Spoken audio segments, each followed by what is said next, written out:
皆さんこんにちは、ネストリングスです。今回は前回の動画でやったね、バリケードアタック公式が開発したルールがめちゃめちゃ面白かったので、いろんなボトルマンでバリケードアタックをやっていこうかなと思います。それではやっていきましょう。行きましょう。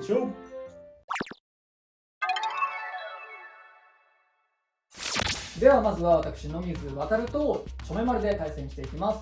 私野水航はロイヤルグリフォンの片割れエルミルカイザーを使います。そしてチョメマルがケルペプス DX の方を使っていきたいと思います。それではお互いバリケードをセッティングしましょよいしょ。う。はい、というわけでじゃあお互いバリケードをセッティングしました。まずは私野水航は、2発同時発射なんで縦に並べるとちょっと危ないかなと思ってあえて斜めにちょっと設置してみました。ケルペプス DX は連射できる代わりにちょっと威力が低いんで、なんとか弾がそれてバリケード倒せないんじゃないかな読みです。はい、チョメマルは連射タイプだからバラバラに置いとくとすぐ倒されちゃうかなと思ったんで、そうだね。ここはね、あえてこう三角形に、ね、密集しといて、最後のこの1本は後ろを守っておくように置いておきました。 OK、 それじゃあやりましょうか。やりましょう。レディーキャップボトルバトルゴー。走る、全然走る。言われてみた。 OK。まずは私野水航のエルミルカイザーが勝利しました。早い。いや、ロイヤルグリフォンの時にねちょっと話したんだけど、ロイヤルグリフォンはこういう競技だとちょっと使いにくかったけど、これは強い。めちゃめちゃ持ちやすいしね。はい、ではもう一回やりたいと思います。今度私は4つ固める形で置いてみました。これがどうなるか分かんないから見てみたいっていう意味でちょっとやってみました。自分もねちょっとどうなるか分かんないけど、4つ固めて Y の字っぽい Y の字にして、ちょっとここを強度アップっていうか、そうだね、真ん中前の2つが倒れないよそうで後ろで支えてあげる。なるほど。それではやっていきましょう。レディーキャップボトルバトルゴー。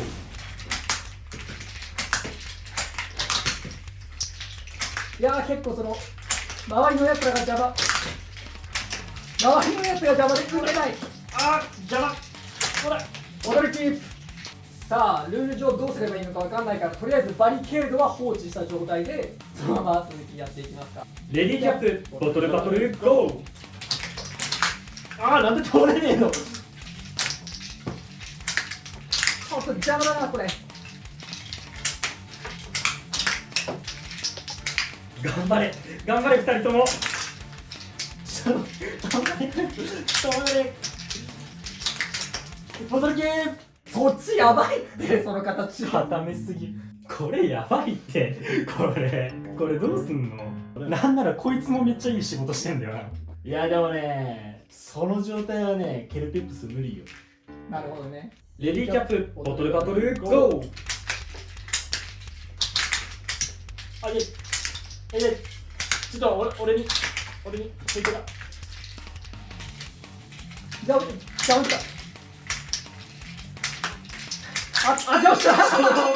った勝負あり。よくやった。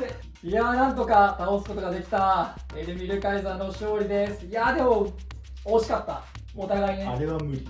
もう密集があれは無理。前のものをどかしていくか、もうちょっと浮かせてここ直接狙うしかないね。じゃあ他のボトルマンでもやってみますか。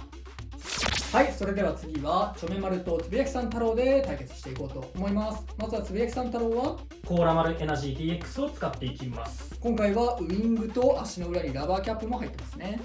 そしてチョメマルがアクアスポーツ DX を使っていきたいと思いますが、左手はミルカイザー、右はコーラマル DX で、後ろはライフルガーディアンのトリガーになっております。そしてマガジンが2つだね。そうです。さあ、ではお互いバリケードを設置してください。はい、ではお互いバリケード設置しましたね。つぶやきさん太郎の方はひし形みたいなやつ。このひし形のダイヤの形でダイヤのコードをもらったバリケードを作りました。何言ってる。何言ってるかちょっと分かんないんですけど、とても硬いです。はい、じゃあチョメマルさんの方は私はこの8の字のね、そうだね、こっちから見ると8の字。ちゃんとね8の字にしてみて、ちょっとね試しにしてみて、倒れた時でも多分大丈夫なんじゃないかな。まあちょっとまだ俺らのね未知数だからね。お試し期間です。というわけでじゃあやっていきましょうか。レディーキャップボトルバトルゴー。さあ3発スピード9段したがダイヤ倒れない。なんダイさあヤもう後半見えてる。あーしよしよしよしよしよし終了。今外したかと思った。まず1戦目はコーラマルエナジー DX の勝利でした。倒れないだと。いやダイヤ強いな。ダイヤ来てた。ダイヤの硬さちゃんとあった。何言ってんのか分かんなかったけどダイヤの硬さあるかもしれない。うわブリリアント。もう一回行こうか。はいでは2戦目でいいかな。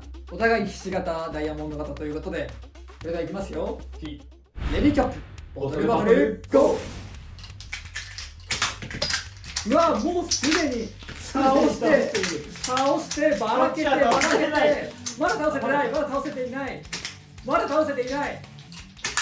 よし倒せない倒せないよ。ダイヤモンドバリケード刺さってるな。いやーコーラマルエナジー DX やっぱりこいつは威力が強いからダイヤモンドでも関係なく砕いてしまう。ダイヤモンドは砕けない。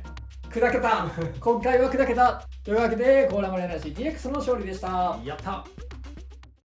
はいということで今回はバリケードアタックやっていきましたがいかがだったでしょうか。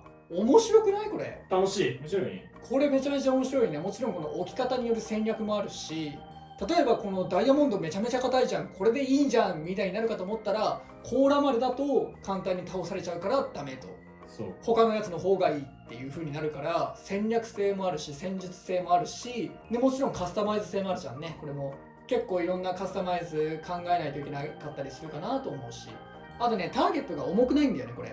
2つつながってるだけで結構頭の上の方をこづいてやると簡単に倒れるから、コントロールタイプでも多分活躍の場がある競技になってると思うから、結構いろんなタイプのボトルマンも活躍できるしカスタマイズの幅もめちゃめちゃ広いってことでめちゃめちゃ両競技だと思います。僕たちの動画でももしかしたら今後レギュラー入りするというか、今までの3つの競技だけじゃなくてこれが入ってくるかもしれないなって思うぐらい非常に面白い競技でした。本来は横に並んで2人でやるんだけど、僕たちはちょっとその撮影上の撮影の都合上で対面でやったけど、対面でやっても面白いね。妨害ができたりするしね。そうだね。ちょっと自分のターゲットを、自分というか相手のターゲットがさ自分の場に来ちゃうのだけがちょっとネックだなとは思ったけど、あと範囲は決めようねっていう、半分から向こうには出ないみたいなね。そうでもこれ本当に面白いんで、今ねボトルマンやってる人とかぜひこのバリケードアタックで対戦してみるのもいいんじゃないかなって思います。これは本当に面白い競技でした。ディーン・コーチャーさんありがとうございます。ありがとうございます。できればなんですけど、ボトルターゲットをそうなんだよね、これしていただいこれたらターゲット9個いるんだよ、1つにつき。だから合計18個いるんだよね。公式でちょっとボトルターゲットのみで販売していただければ僕たち嬉しいかなと思うんですけども一応ペットボトルとかね、そういうのでも代用できるんで、工夫すればその他の人たち持ってない人でもできると思うんですけど、対戦セット買ってかつ DX のなんか始めようセットみたいなやつ買ってようやく足りてるんで。そうだね。だからせめて6個で1セットまたは8個で1セットぐらいの感じで出していただけると僕たち嬉しいかなって思うんですよね。確かにそういうのがあるといいかもね。でも本当にね非常に面白い競技なんで、ターゲットがある方はぜひこのターゲットでやってみて、ない方はねペットボトルとか。そうペットボトルとか、それこそ家にあるなんかそういう容器とか器とか、危ないガラスとかじゃない割れない容器とか器でちょっと代用してやってみてはいかがでしょうか。そしてキャップ革命ボトルマンマジで面白いので、まだ持ってないって方はぜひ1体でいいんで買って遊んでみてください。多分ね自分で打つと見てたりとか聞いてたりする100倍面白いから。ということでこの動画が良かったらグッドボタンとチャンネル登録よろしくお願いいたします。それではまた別の動画でお会いいたしましょう。バイバイ。バイバイ。